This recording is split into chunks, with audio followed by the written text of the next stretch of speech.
मित्रांनो, आपला आनंदमळ्यातला बोटिंगचा सीझन आता सुरू झाला आहे।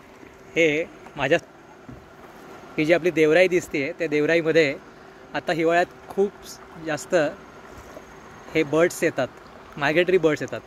त्याकरता आपण ह्या देवराईमध्ये आतमध्ये डिस्टर्ब न करता मधल्या ह्या पाण्यातून ही बोटिंग करत असतो।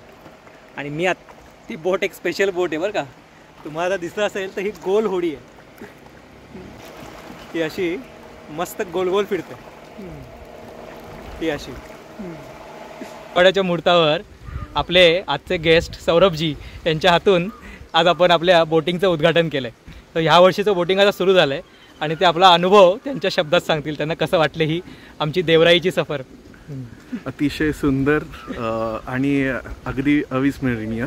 कारण आपण जर मागे बघितलं तर अगदी आपण पाण्याच्या लेवलला जातो।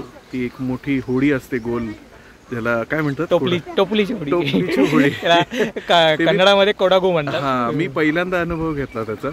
आणि अगदी तुम्ही पाण्याच्या लेवलला जाऊन तिथे तुम्ही पाण्यावरती तरंगताय असं वाटतं। आणि कयाकिंग पण केलं, अतिशय सोपं आहे। आणि तिथे गेल्यानंतर जो अनुभव आहे तो शब्दात मांडण्यासारखा नाही। प्रत्येकाने नक्की ट्राय करा। थँक्यू। ची मजा घ्यायला आणि हे सगळं पक्षी सौंदर्य बघायला आमच्या आनंदमळ्याला या सुट्टीत नक्की भेट द्या।